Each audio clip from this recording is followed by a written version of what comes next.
네, 이번에는 정철진 경제평론가와 국내외 경제 상황 이야기해 보겠습니다. 어서 오십시오. 네, 안녕하십니까. 네. 물가 이야기부터 해볼까요? 지난달 소비자 물가 상승률이 3%대로 올랐다. 네. 이게 한 달 만에 2%대에서 3%대가 됐어요. 네. 네.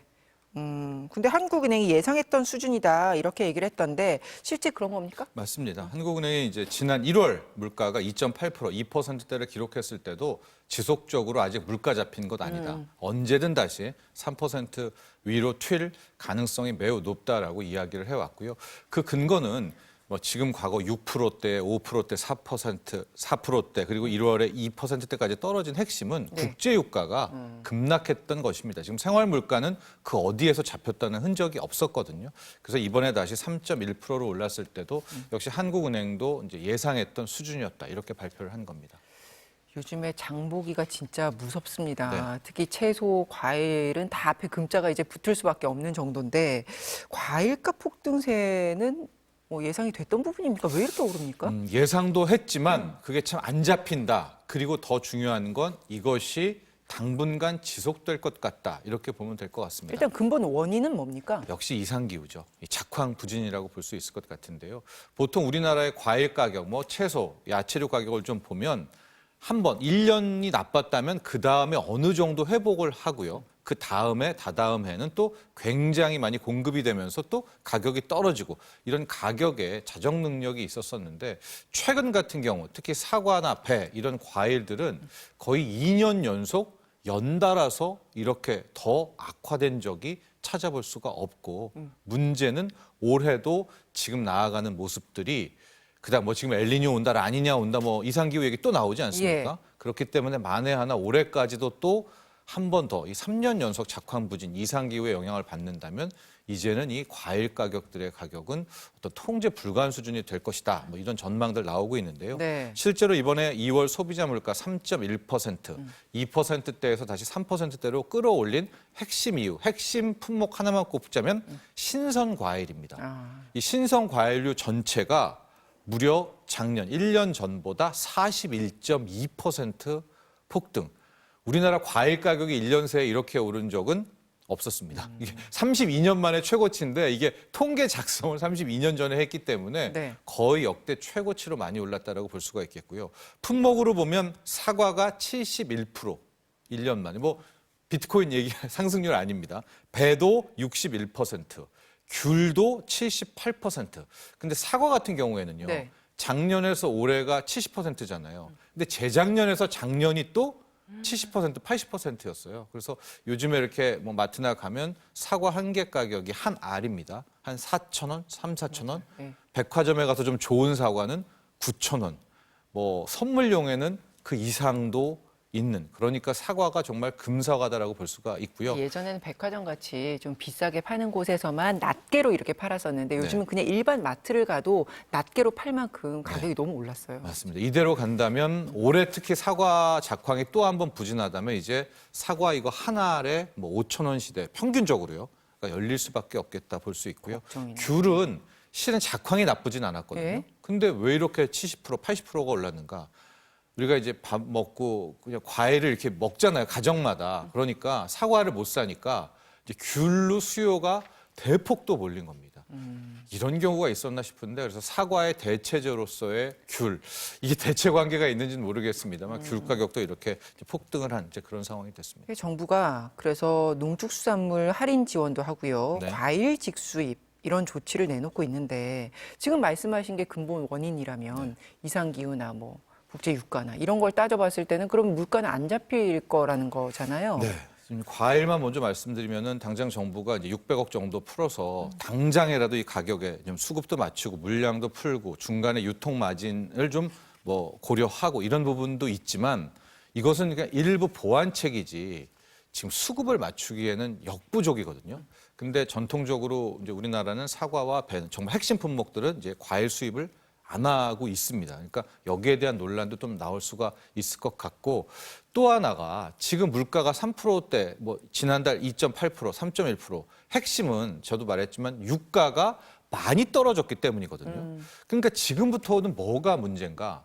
국제 유가가 여기서 다시 WTI 기준으로 배럴당 80달러, 뭐 82달러, 85달러 선이 마지노선인데 이걸 넘어버리면 우리가 1년 반 전에 겪었던 그 인플레이션의 공포가 또 나옵니다. 왜냐하면 생활 물가, 먹거리 물가 다 있는데 지금 유가 떨어져서 이걸 끌어내렸거든요. 유가가 올라가면 이제 그야말로 고삐 불린 물가가 될 수 있기 때문에 국제 유가가 당장부터는 오히려 가장 큰 변수다 이렇게 보여집니다.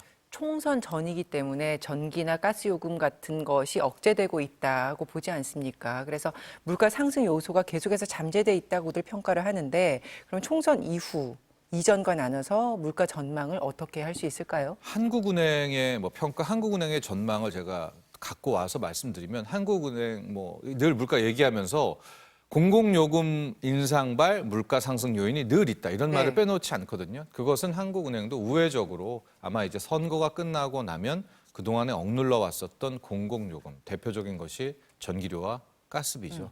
이것들에 대한 정상화 작업이 펼쳐지게 된다면 실은 상당 부분 공공요금이 끌어올리는 물가가 상당하거든요. 예. 그냥 우리가 지금도 공공요금발 인플레가 이제 대중교통요금 끌어올라가면서 많이 또 올리지 않았었습니까? 그래서 총선 이후에도 이런 전기료, 가스요금 같은 공공요금발 인플레이션 그리고 정말 우리가 바라야 될 것은 국제유가가 여기서 멈춰줘야 됩니다. 이게 다시 또 튀어오르게 되면 하반기부터는 상당한 또 인플레이션의 이제 고통 속으로 또 들어갈 가능성이 높다. 근데 금리를 또 올릴 수도 없어요. 지금 우리나라 경기가 안 좋기 때문에. 예. 그럼 물가를 잡을 확률이 또 더 떨어지겠죠. 이러지도 못하고 저러지도 못할 그런 가능성이 존재하는 것 같습니다. 가격 급등세라는 부분에서 자산 쪽도 보겠습니다. 금값이 사상 최고치를 기록을 했습니다. 어떤 이슈가 작용했나요?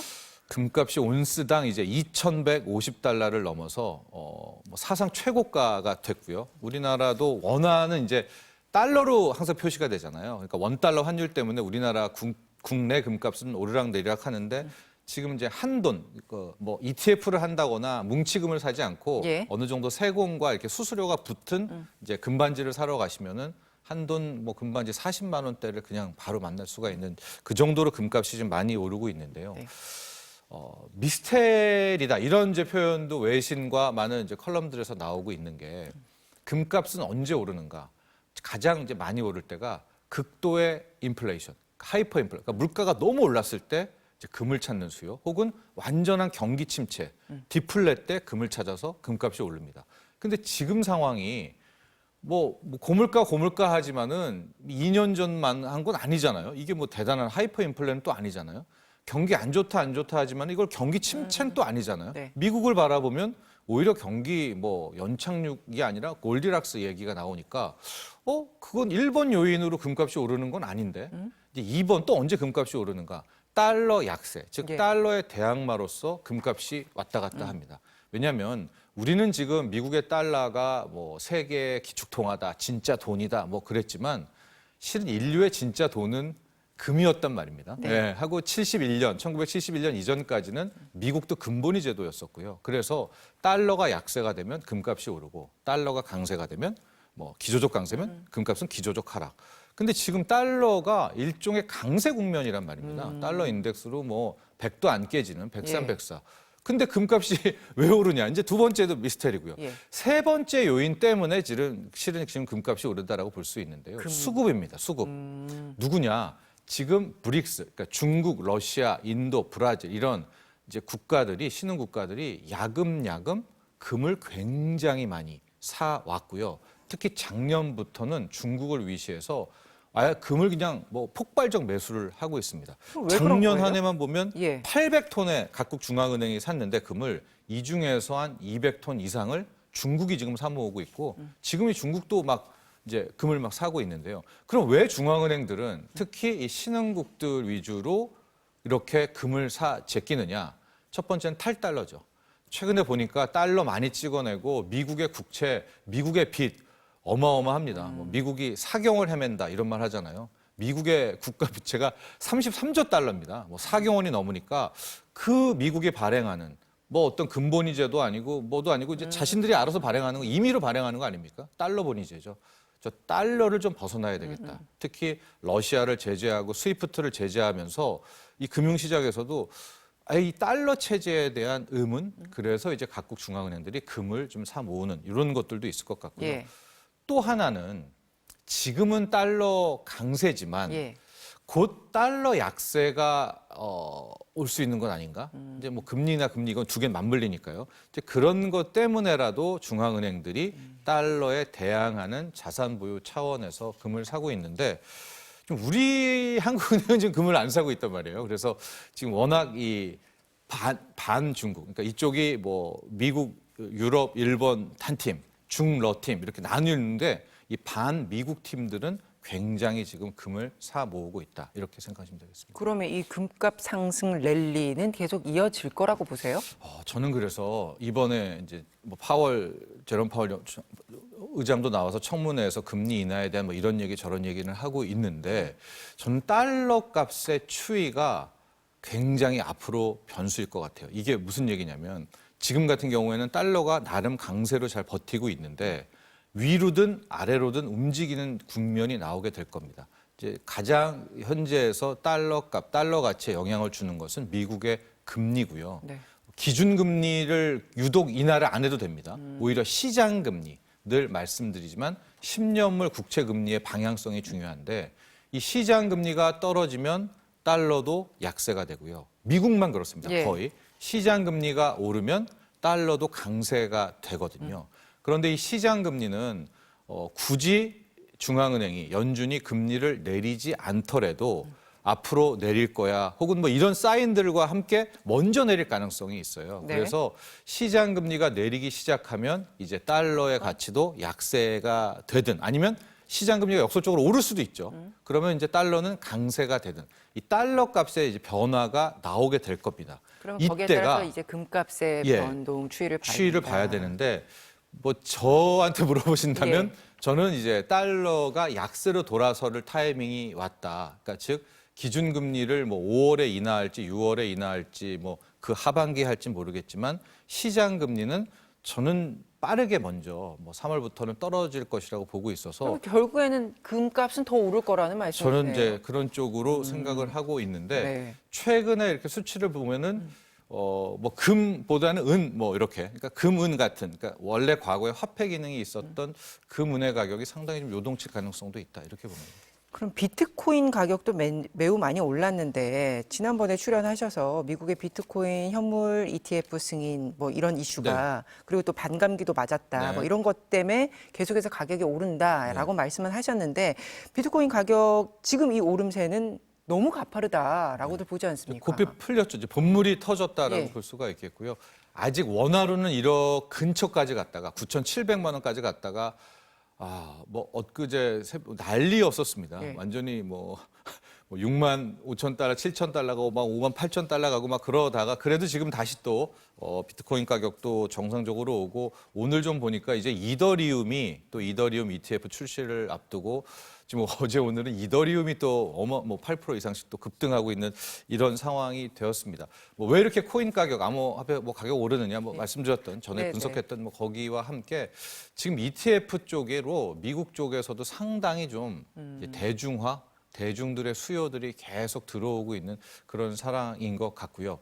자, 그런데 이제 여기에서 이럴 경우가 있죠. 이쪽에 달러가 있으면은 항상 달러의 대항마로 금, 달러의 대항마로 코인, 비트코인 뭐 이렇게 이제 맞서는 상황이었잖아요. 아니, 그러니까 금이 좀 대표적인 안전 자산이다 이렇게 분류가 되고 비트코인은 뭐 위험 자산이다 이렇게 분류가 돼서 서로가 좀 다르게 간다 이런 움직임을 보였는데 지금 같이 오르고 예, 있단 근데 그 말이에요. 말도 맞지만 달러의 기준으로 보면 둘 다 달러의 대항마입니다. 예, 코인도 그렇고 이 금값도 그렇고요. 예. 그래서 한 1년 반 전에 막 미국의 뭐 인플레이션이 9% 되고 막 미친 듯이 연준이 금리 계속 올라갔을 때는 코인 가격도 떨어지고 금값도 떨어지고 힘들었잖아요. 네. 그러다가 지금 이 둘이 살아나고 있는데 계속 말씀드리지만 지금 달러가 오히려 강한 편이거든요. 지금 뭐 미국의 재정 부채라든가 예. 상황에 비하면은 그러니까 이 강한데도 코인도 달렸고요. 금도 달렸잖아요. 근데 이제 어느 시점부터 달러가 약세로 돌아섰을 때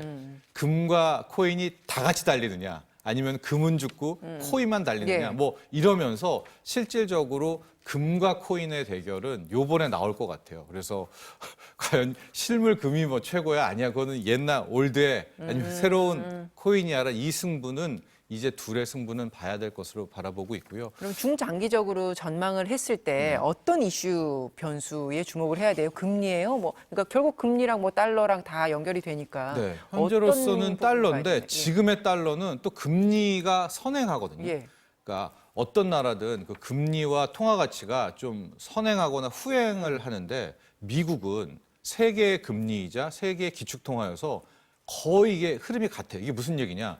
미국의 시장 금리가 오르면 달러는 강세가 되고 시장 금리가 떨어지면 달러도 약세로 거의 동행하면서 예. 모습을 보이게 됩니다. 그러니까 지금부터의 관건은 금리가 뭐 10년물 국채 금리가 지금 한 4.1%던데 이게 다시 4.3, 4.4로 올라가느냐 아니면 4%를 깨고 3%대 그게 어떤 이유에서든지 뭐 가령 제롬 파월이 당장 오늘 또 상원에 가서 뭐 이야기하거든요. 청문회에 예, 가서 예. 뭐 금리나 어쨌든 뭐 할 거야 뭐 또 라든가 아니면은 갑자기 뚜껑을 열었더니 고동 고용 시장에서 이제 내일입니다. 내일 이제 2월 비농업 부분 고용 지표가 발표가 되는데 임금 상승률이 생각보다 더 많이 떨어졌다라든가 네. 뭐 고용에서의 균열이 나온다든가 혹은 이제 다다음 주에 발표될 미국의 2월 소비자 물가 상승률이 뭐 크게 떨어진다든가 이래 버리면 금리 인하 가능성이 높아지잖아요. 예, 예. 그러면 시장은 똑똑하니까 시장 금리가 먼저 떨어질 거거든요.